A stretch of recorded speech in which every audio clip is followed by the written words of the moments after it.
Olá, olá, boa tarde. O programa Gente que Fala está começando ao vivo pela Rádio 365, a sua rádio de todos os dias. Transmissão também pela UTV, a TV da internet e pelas redes sociais. Instagram, Facebook, nosso canal no YouTube, tudo no ar, tudo ligado, tudo à sua disposição para você acompanhar os nossos trabalhos de hoje, a nossa jornada, até 1 da tarde. A gente quer você aí curtindo, comentando, compartilhando a nossa transmissão.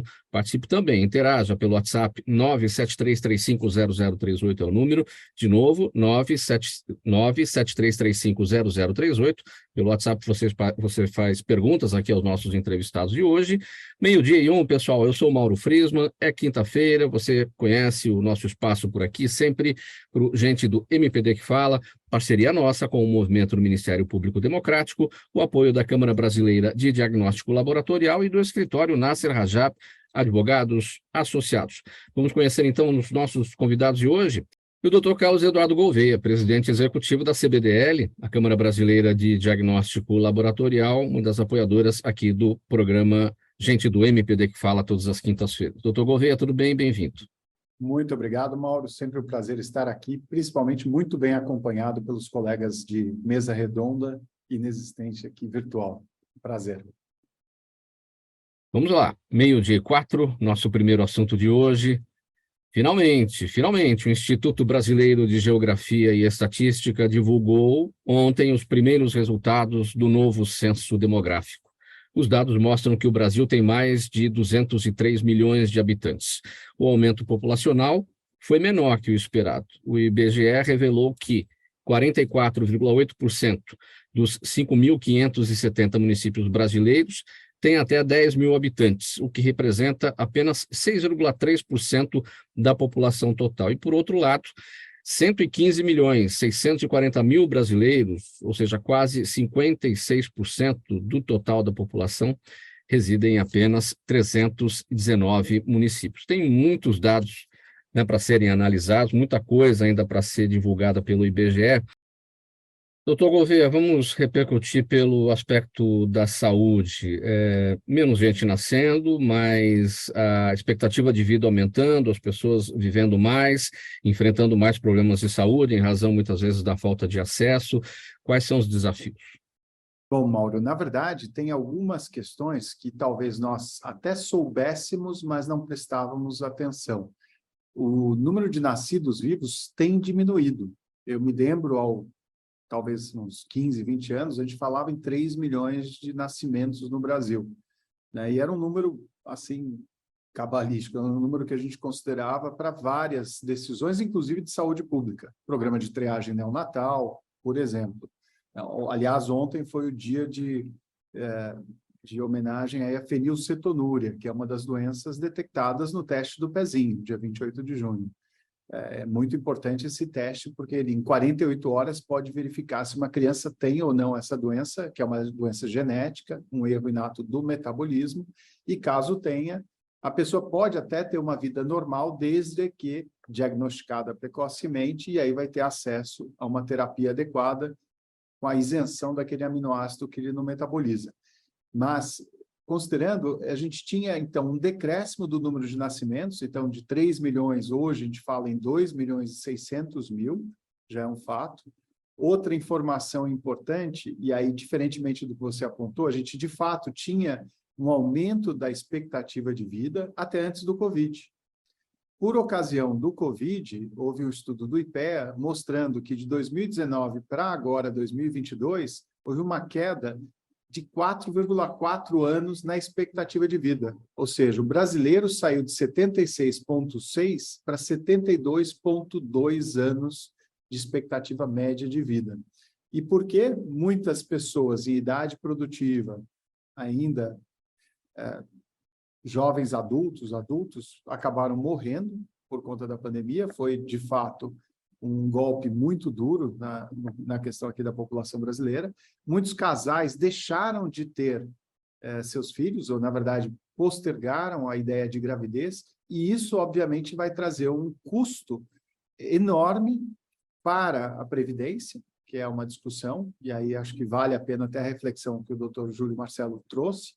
A gente tem que pensar nesse aspecto, tem que pensar essa seria a proposta dele, é excelente, inclusive, já para ajudar a tão sonhada reforma administrativa, que é mais do que necessária. Se a gente quer trabalhar na melhoria das condições do Brasil, tem que pensar não só na reforma tributária, mas a reforma administrativa é essencial.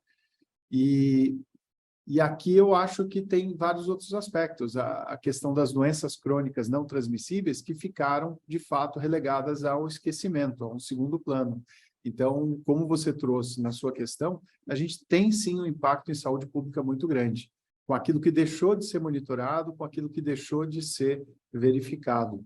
Então, a população, sim, vai envelhecer mais, desses que foram os sobreviventes do Covid, vão ter um custo maior, ainda mais pela falta de monitoramento de certas doenças crônicas durante esse período. E aí a gente vê as filas aumentando para consultas na área de oncologia, em várias áreas que a gente pode citar depois. Essa sua fala final, doutor Gouveia, ela talvez traga para um terceiro ponto, né? O primeiro ponto, que o senhor citou a questão de muitas pessoas que morreram durante o período da Covid. O segundo ponto, os casais postergando a gestação. E o terceiro ponto, as pessoas que tiveram Covid, que estão com sequelas e que podem ter a vida mais comprometida daqui para frente, uma morte precoce, né? Diminuindo Sim. a expectativa de vida. E esse é um ponto que a gente ainda não tem nem como lidar de uma forma completa, porque muitas dessas sequelas ou dessas situações estão sendo descobertas agora. A gente está aprendendo à medida que se avança. Então, acho que ainda vai ter muito estudo, alguns desfechos que vão ser encontrados a partir de agora, exatamente nessa situação com os pacientes de Covid, que acabaram desenvolvendo outras situações que obviamente, vão determinar uma atenção maior por parte do Estado, né? Doutora Cláudia Luna, sua percepção sobre os dados do Censo Demográfico 2022. Mauro, eu acho que ela não está, deve ter tido algum problema com a conexão, mas eu até queria aproveitar, eu acho que a gente tem aqui alguns pontos bem importantes. Esse das doenças crônicas não transmissíveis e doenças diversas que não foram monitoradas já são um ponto de atenção. Acho que para a saúde pública, o Ministério da Saúde está tentando desenvolver alguns projetos dentro de um acordo assinado na Cúpula das Américas em julho de 2022, nos Estados Unidos, em que o Brasil e mais 14 países firmaram esse acordo, usando a saúde como um dos eixos até de promoção, propulsão da economia em vários aspectos. E o segundo, eu acho que a ideia do Dr. Marcelo, da questão da fusão das cidades abaixo de 10 mil, isso é importantíssimo. Eu realmente gostei bastante, acho que a gente deveria levantar essa bandeira junto ao Congresso, inclusive, onde mais for possível, porque é necessário. Todo mundo finge que não existe o problema, mas reforma administrativa é mais do que urgente. E nada como você enxugar a máquina do Estado para buscar eficiência, otimizar recursos e fazer aquilo que, de fato, faz sentido, né, para a população, porque é o cidadão que paga a conta no final. Mudando a página por aqui para falar que, pela primeira vez, a Universidade de São Paulo entrou no top 100 de melhores instituições de ensino do mundo, segundo a 20ª edição do QS World University, um dos mais respeitados rankings universitários do mundo. A USP aparece agora na posição 85, saltando 30 degraus em relação à lista do ano passado, e é líder na América Latina.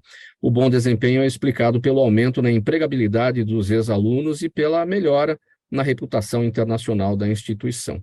Doutor Gouveia, sua percepção sobre esse reconhecimento da Universidade de São Paulo? Você é formado na USP, né? Sou. Com grande honra, realmente foi um período muito bom. Eu acho que é um reconhecimento merecido, era importante. O Brasil, na verdade, já deveria estar no ranking há muito mais tempo. A gente tem excelentes escolas, excelentes universidades, mas eu acho que também a gente tem que olhar pelo outro lado. E aí o puxão de orelha vai exatamente para essa questão do papel, discussão do papel efetivo da universidade, da academia. E a gente acabou de sair de uma pandemia, a gente viu que a academia acabou apoiando fortemente essa reação em busca de soluções. Eu acho que tem que se tirar o chapéu, mas ainda falta muito. E eu trago a questão da própria área da saúde. Hoje, em diagnóstico, a gente acaba tendo, no Brasil, pelo menos acho que uns 4 a 5 centros de inovação espalhados pelo Brasil. A maioria deles ligados a alguma universidade e tudo mais. Mas falta, por exemplo, uma integração entre eles. Então, a primeira questão, as universidades não se falam entre si, primeiro ponto, e não falam com a indústria. Na verdade, essa conexão com a realidade do mercado, ela ainda tem muito a melhorar. Eu acho que falta, às vezes, você reconhecer, de fato, o que é a demanda do mercado, para estar conectado com essa realidade e trazer soluções cada vez mais apropriadas para o momento que o país vive, né? Para a região. Você tem características muito diferentes num Brasil continental como é o nosso, né? E com uma população menor do que se esperava mesmo, são mais de 200 milhões de habitantes. Então, acho que vale a pena esse ponto até de observação para o futuro. E aí, eu, novamente, parabenizo a USP, que também criou uma pró-reitoria na área de inovação. Isso é fenomenal. Já estive lá discutindo projetos e projetos que vão fazer a diferença. Então, é importante que isso continue avançando a passos largos, seguindo o exemplo das áreas de excelência. Dentro da Poli, nós temos, por exemplo, o GAESE, que é um grupo voltado para a automação, a tecnologia da informação, internet das coisas, e a ponto de fazer um curso conjunto, a Poli Engenharia com a USP Medicina. Eles têm cursos conjuntos de engenharia clínica, fazendo a aplicação, por exemplo, de automação, de TI, em área de saúde. E aí o Inova HC é um belo exemplo também para se saudar. Então, existem bons exemplos, acho que estamos no caminho certo, esse reconhecimento era importantíssimo para continuar avançando, e acho que vale o exemplo para outras universidades que também devem valorizar isso como um objetivo a ser alcançado, né? Então, fica aqui o meu recado. E essas outras universidades, a gente pode falar nas universidades particulares, né? A professora Roseli falou, ela destacou a questão das verbas para pesquisa.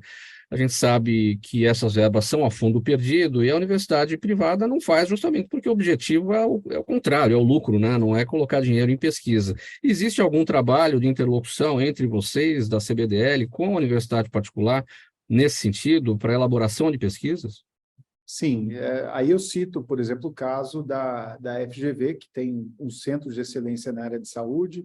O Dr. Gonzalo, por exemplo, faz parte dele, é o FGV Saúde.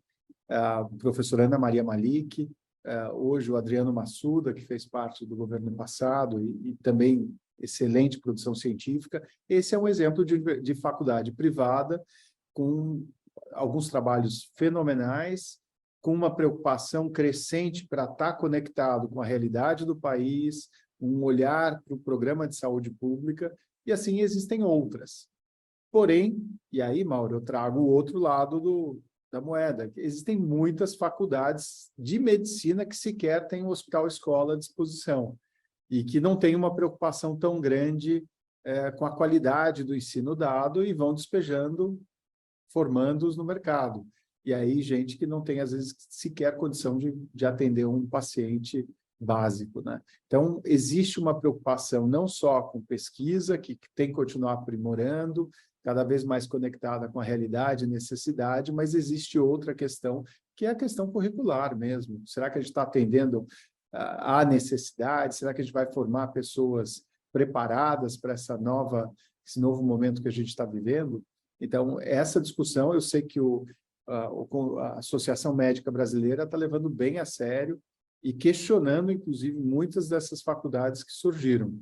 E acho que aí até vale a pena a opinião do Dr. Júlio Marcelo na questão da verba pública que é concedida para essas faculdades, e aí muitas delas, obviamente, são uma concessão do serviço público, né, que é do Estado. O setor de produtos, aí para o setor da saúde, dispositivos médicos implantáveis, equipamentos para diagnóstico por imagem e reagentes para diagnóstico in vitro, acumula deflação nos preços de licitações de 35,7% nos últimos 7 anos, de acordo com o estudo índice ABIs, Compras Públicas, da Aliança Brasileira da Indústria Inovadora em Saúde. O diretor executivo da ABIS, o José Márcio Cerqueira Gomes, disse o seguinte: o estudo revela, a respeito deste tema, né, desse dado, o estudo revela que os dispositivos médicos não são os vilões da saúde. Nas palavras do Dr. José Márcio Cerqueira Gomes, eles são fundamentais para aumentar a produtividade e resolutividade do sistema, uma vez que a tecnologia antecipa diagnósticos, permite tratamentos mais completos e eficazes e reduz o tempo das internações. Doutor Gouveia, a notícia é boa, essa questão dos preços baixando, mas é bom por um lado, mas não é bom por outro lado também, né? Tem vários aspectos aqui, Mauro. O primeiro mostra a importância da própria ação do mercado.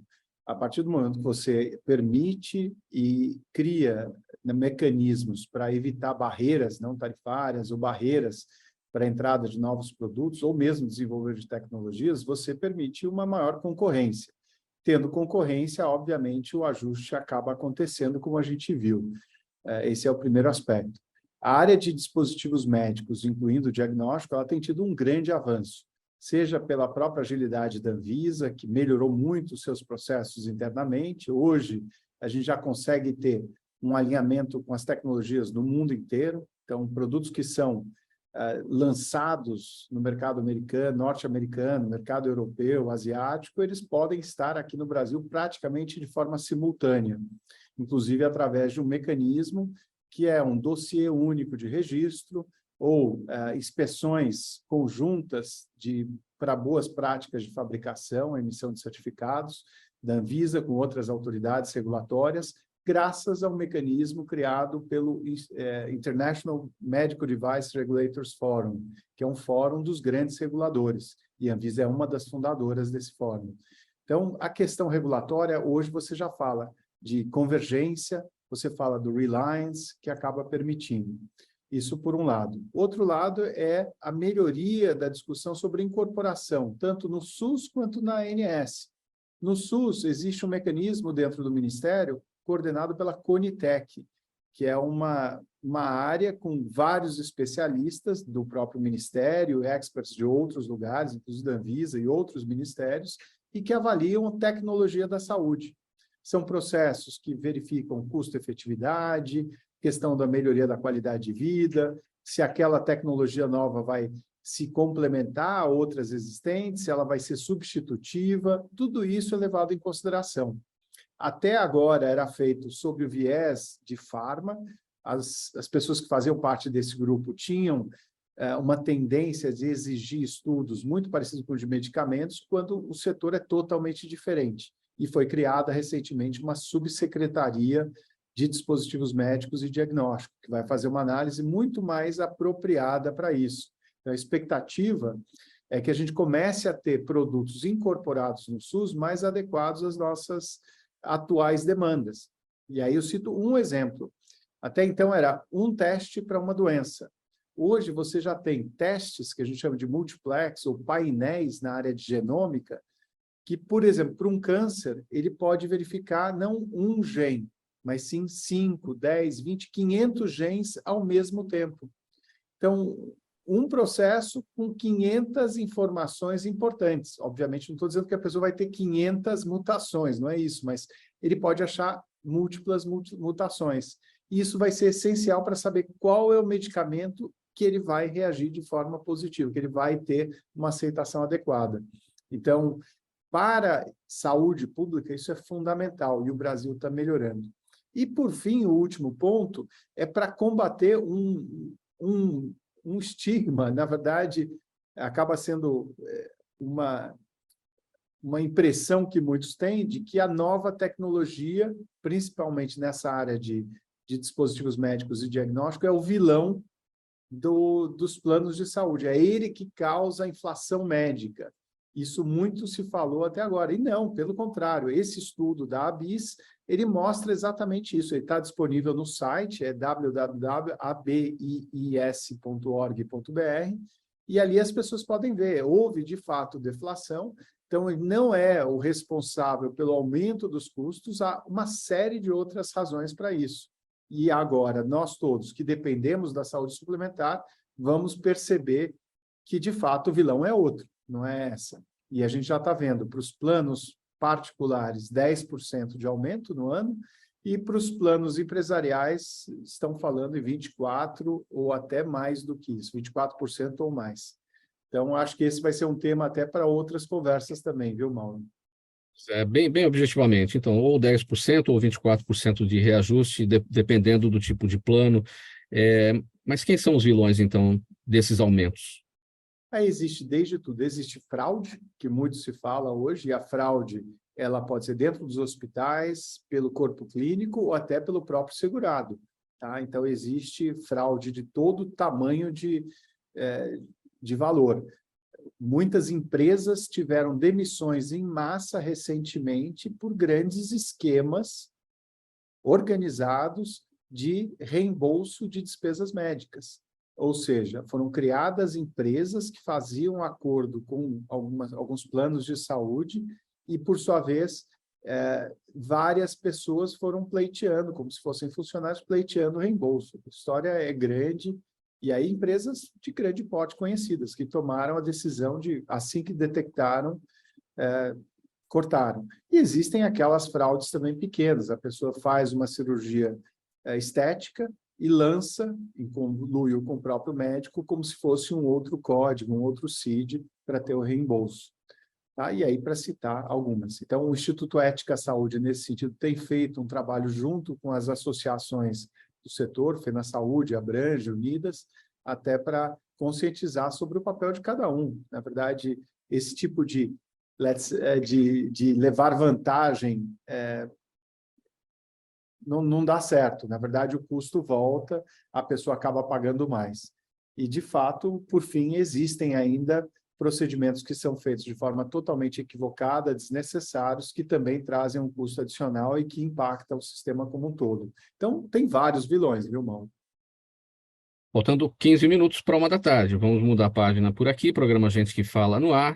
Gente do MPD que Fala, parceria nossa com o Movimento do Ministério Público Democrático, o apoio da Câmara Brasileira de Diagnóstico Laboratorial e do escritório Nasser Rajab Advogados Associados. Esse espaço aqui sempre para você, nossa audiência aqui às quintas-feiras. O presidente Lula e o Papa Francisco se encontraram na semana passada no Vaticano durante a agenda na Europa, agenda do governo brasileiro na Europa. Em publicação nas redes sociais, o presidente Lula agradeceu ao pontífice pela boa conversa sobre a paz no mundo. Para o presidente Lula, embora o pontífice não seja um político militante, ele é o grande líder que temos hoje na Terra, e suas falas direcionadas à população são de conteúdo político muito forte, citando a questão da paz, a desigualdade e o cuidado com os mais pobres. E bem breve mesmo, porque a gente tem ainda perguntas da nossa audiência, para falar sobre o seguinte: a defesa dos donos daquela escola no Jardim da Glória, presos na terça-feira por suspeita de tortura, maus tratos e submeter alunos à situação vexatória. Essa defesa dos donos afirma que seus clientes negam ter agido com violência contra as crianças. Enfim, eu vou abreviar aqui, tem uma nota para ser lida, mas enfim, todo mundo já sabe deste caso. O que esse episódio nos revela, professora Roseli? Eu acho que nós podemos ver a vulnerabilidade das crianças, né, e como muitas vezes são as entidades públicas são acusadas, e no caso é uma escola particular, né, e como pode ocorrer esse tipo de maldade, uma criança tão pequena. Me parece que é importante apurar os fatos, né? Isso, na verdade, aí é a questão do próprio Ministério Público, né? Deixando o doutor João Marcelo que, se fosse possível, falar um pouco mais, porque me parece que precisa apurar, né? Eu penso aquele caso da escola base, né, ainda, mas aí não sei, parece que temos vídeos e tudo mais.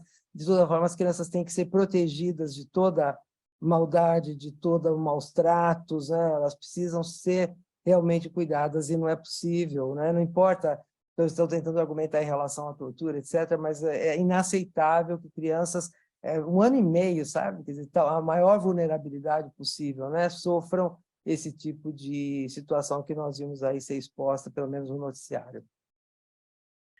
Doutor Gouveia, a Juliana Rocha está no Instagram, ela quer saber para que serve o teste nutrimetabolômico e se já é acessível a todos.